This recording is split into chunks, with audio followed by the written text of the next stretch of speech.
This minimalist wants more.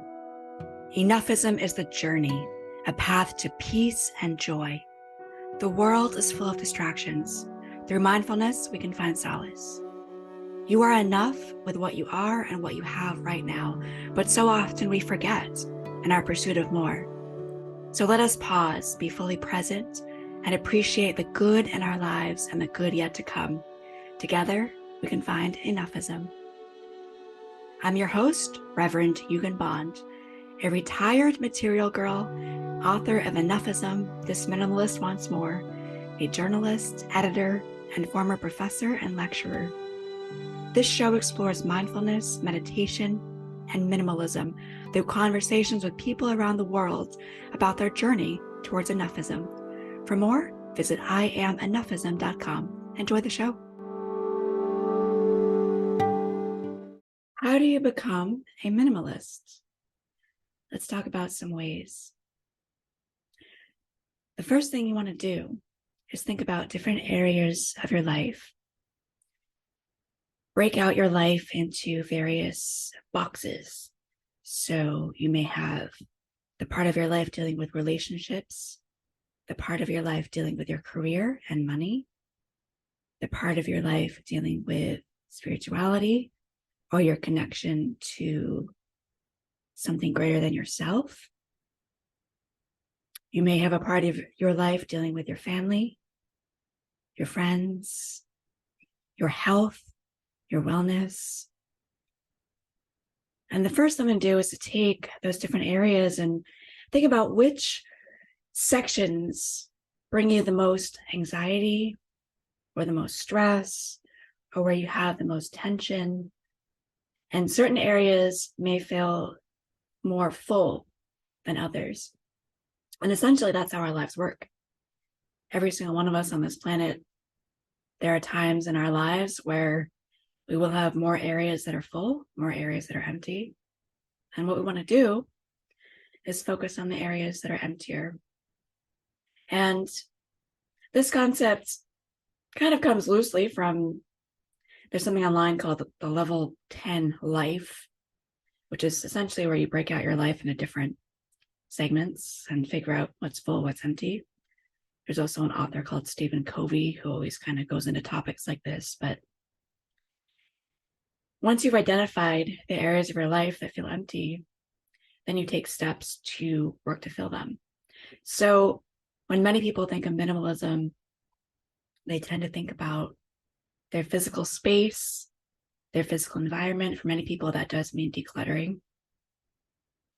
For other people, it may mean, do I feel safe in my space? Do I feel like my space is inspiring? Do I feel like my physical space makes me want to be a better person?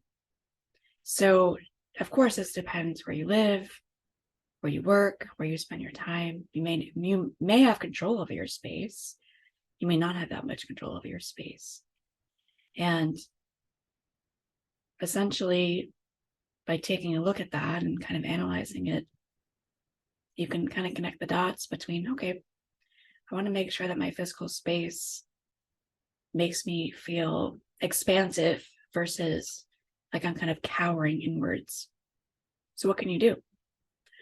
Well, decluttering and kind of clearing out your space and also making sure that what is in your space serves you is a good first step. So to start, you can essentially just get a notebook or have a way of kind of writing stuff down or documenting stuff and just kind of pretend that you're looking at your space from the perspective of someone who's entering it for the first time. Sometimes we get lost in our space. We don't see things like other people do. And think about areas that you want to improve, change. That can be anything from a junk drawer to wanting to make your bed every morning to maybe you want to start a window garden, or maybe you want to redo your closet. Maybe you want to set up a nice desk for yourself so you have a good spot to work. Maybe you want to have a designated space for your hobbies. like a designated physical space. If you play piano, maybe you want to put a little keyboard in there, or even just move the keyboard to a different space or a different location so that it's like more easily accessible for you. And you can essentially go through each room in your home, do the exact same thing, and then figure out what you don't need anymore. And also what you don't want anymore, because those are both very different things. And pay attention also, as you start doing this, to how you feel. So if it's very overwhelming for you, you can start by saying, you know what, every day, I'm going to get rid of one item, either in this room until this room feels done, or in this house or in this space, one item, and just take it day by day. That could be something as simple as cleaning out your fridge. Maybe you get rid of a bunch of items that day. Maybe you go to your bookshelf and look at books that you want to donate because maybe, one day you bought them or you brought them into your space and you don't end up reading them. And you think to yourself, you know what, it's better if I can donate these books, give them to the library, sell them on Amazon, whatever. This way someone else can be reading them and using this item as opposed to it just sitting. So think about that too, how, if you can take an item and essentially rework it or give it to someone else so that they can use it. So essentially your items start to take on new life and there's an energy in them. And maybe that energy for that object is dormant in your space, but it's kind of exciting. There was a time when I had a guitar in my closet. I wasn't using it. And I ended up selling it to some older gentleman who wanted to take up guitar, and I went to a coffee shop, met him, sold it. I think it was Craigslist back in the day. And there was such a joy in his face when he saw this guitar. There was such a passion. And I didn't have that passion when I looked at it. It was just this thing in the back of my closet. And it felt really good. And that for me was kind of the spark, the impetus for wanting to do that exact same thing. And of course, you may not actually meet the person that you're giving the item to every time, but if you can, it's really cool. So think about that. The other thing you can do to become a minimalist is really think about quality over quantity in your life. So just the exact same way we talked about where you kind of, declutter your space and embrace that feeling of kind of expansiveness and spaciousness. Where else can you do that in your life? So for relationships, are there relationships that no longer serve you? Kind of those energy vampires.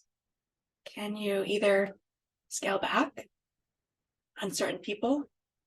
Can you kind of figure out how to revise or change how you react to certain people in certain situations? So, for example, if a family member is very difficult to deal with, can you kind of mentally isolate yourself from that? And that's where meditation and more mindfulness work can kind of come into play. Because if you're in a circumstance, a colleague, for example, if you're able to kind of mentally separate yourself from it and say, okay, this has to deal more with them than it does with me.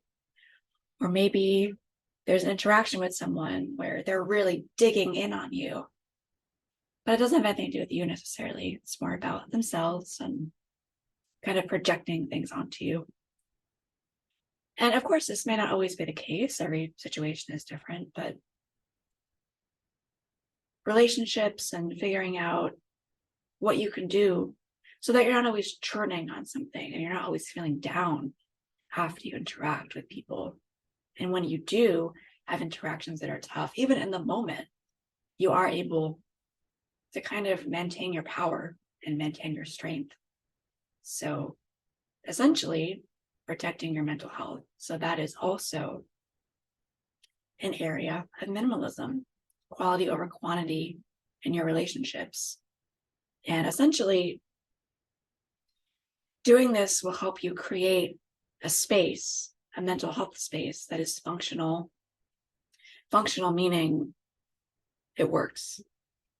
Functional meaning your relationships serve a purpose as opposed to draining you. Another thing you can do to become a minimalist is investing, and that's an important word, investing in experiences over things. So minimalism is really about living a more meaningful life.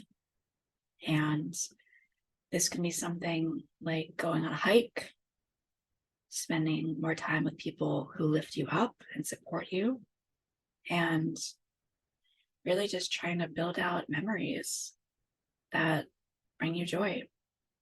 And many people, they have trouble doing this.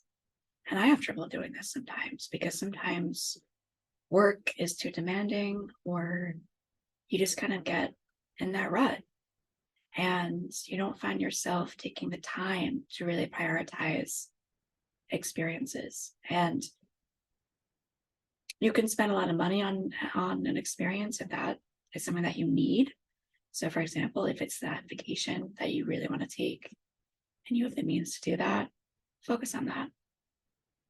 If it's just sitting in the park with a cup of coffee, reading a good book, focus on that. But take that time and find that time for yourself. So for example, many people who spend hours and hours kind of consuming media mindlessly, scrolling and watching Netflix. And if that brings you joy, go for it. But think about too, is there something else I could do to kind of fill that same amount of time that would be more replenishing? So, for example, is there a 30-minute block in my day where I can sit, find a quiet space, and just meditate and just kind of be with my thoughts and be with myself for a bit? That's very fulfilling and very grounding. And essentially, when you take the time to do that, the investment part comes into that, because essentially what you're doing is every time you spend time on yourself, you're expanding and you're growing and you're flourishing bit by bit. And it's kind of like a piggy bank, you're putting in quarters and dollars, and every time you do that, it gets fuller and fuller. So it's very important to do that. Another way to become a minimalist is to be very aware and cognizant of your spending habits and your financial habits. Now, of course, this can be a very loaded topic. I know people listening have very different financial circumstances, and I think it's important to be mindful of your spending before you buy something. Really ask yourself, is this something that I really need? Now, of course, you may be in a situation where all of your bills are things that you need: your electricity, your rent, your mortgage, your groceries. So if you find you're in a situation where you're really struggling and you're not able to really make it work, and money is your biggest source of anxiety, when you think about those life buckets, that money one, you're like, oh, that's the one I gotta work on and I want to change. And that's the one that I wish was going differently in my life. Minimalism is also about really looking at different areas of your life and saying, okay, maybe it goes beyond my habits. Maybe it's also about making a bigger shift. So for example, are there courses you can take to help you get a better career? Is there a different part of the country or different place you can live? And you might say, okay, well, that's not feasible for me. Well, is there a way to make it more feasible? Minimalism might just be you sit on something for 3 or 4 months and you just kind of plant the seed and you just think about it and you say, okay, I'm not happy where I am. I want to make a change. So I'm going to do everything in my power to just kind of point my feet in that direction. I'm going to look at job postings online and maybe, send out some resumes, or I'm going to get my resume ready, or whatever it is that you need to do. I'm going to just talk to some friends and brainstorm and, see what I can do. Maybe if you need extra income, there's a way that you can do that. And you might not have the time, you might not have the bandwidth to do that, but even if you're just kind of sitting and thinking about, brainstorming ways to improve, that's essentially minimalism as well.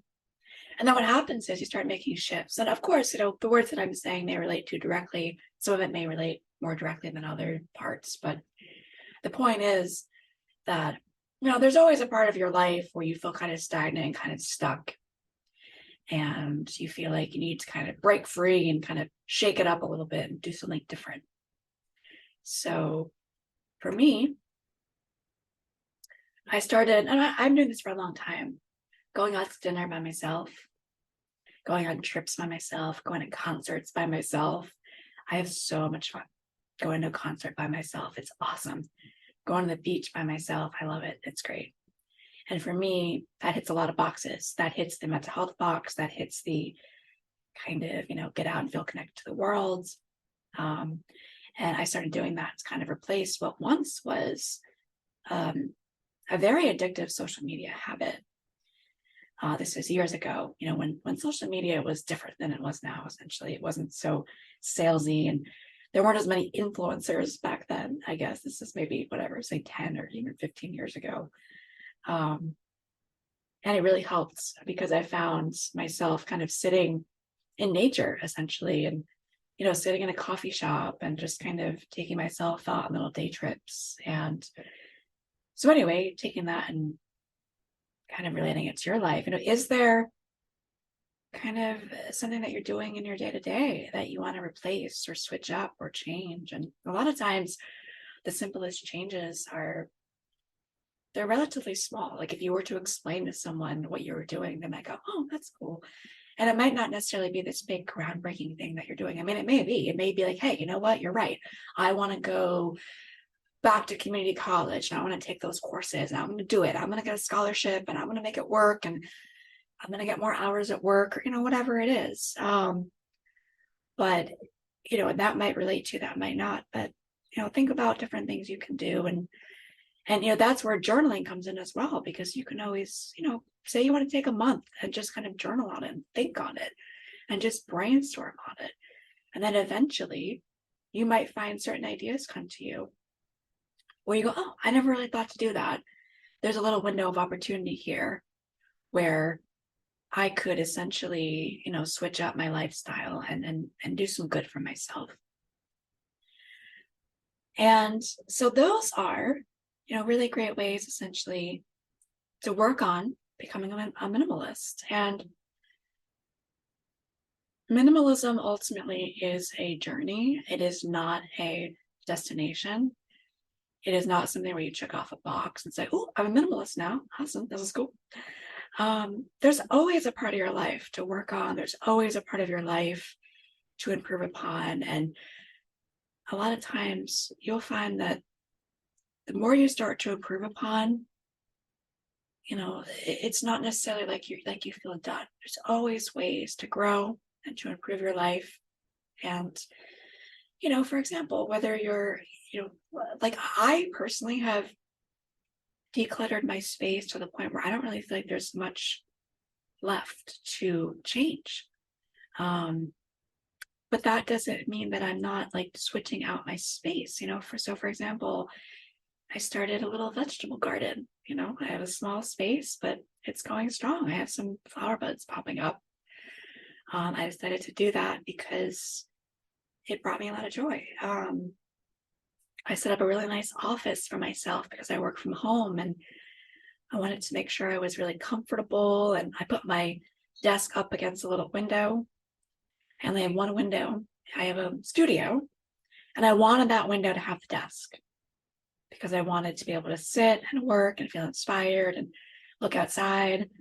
In my space, I added a little bird feeder in that window. So while I'm working, I have little birds that kind of come to my window and it just brings me a lot of joy. So even though I've decluttered my space, I'm still just like adding little kind of inexpensive things to it just to kind of raise my vibration and raise my energy.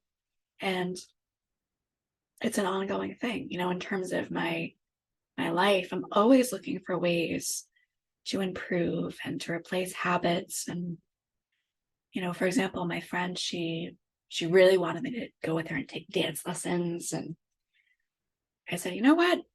I want to do it.